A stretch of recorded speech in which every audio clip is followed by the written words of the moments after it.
So throughout the first year, there's all this stirring that happens, and a lot of parts of self are going to be challenged and brought to the surface, and then you have the wonderful opportunity of being introspective and weighing things and expanding viewpoints and just being wonderfully sort of like dismantled and then like formed again in a way.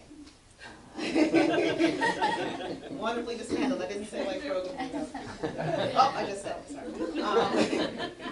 So it's great. It's great. They say it in the mission statement. It's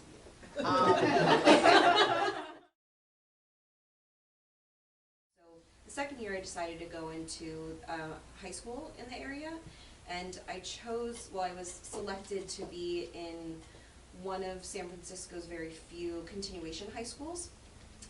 So the students have had to have some kind of hiccup before getting to the school site that I worked at, and it was just as scary and as terrible my first couple days as it was my first couple days as a freshman in high school. And then I learned that that's my lovely countertransference, and that I can move through that, and that I'm not a freshman in high school, and I'm actually a therapist, and I know how to do my job. And I had another amazing year with the school district working, what was called a student intervention team was the team that I was a part of in the high school and in the elementary school. And I took this semester off from doing any type of clinical and client work because I am in the self-rev mode. I'm finishing one last LPCC course, and I was also in the Theater for Change. What drew me to drama therapy, it was sort of a happy accident.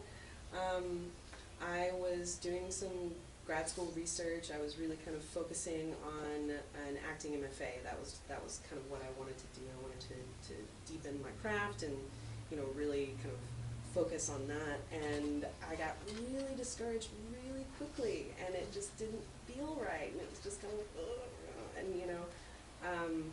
So I got one of those giant grad school Bibles that has a list of, you know, disciplines and institutions, and I saw expressive arts, and then under that a subcategory of drama therapy, and I was like, what is that? I don't know what that is. That looks pretty cool. So I started doing some research, and I got more and more interested in it, and the more research I did with programs, CIIS just kind of stood out among the rest for me. The thing that drew me, and you may hear more about this later on, I was here for an information session this time last year, and I happened to be here for some of the capstone presentations that some graduating students were doing, and that I saw three self-revelatory performances, and it was just like, I want to do this. So that really lit me up.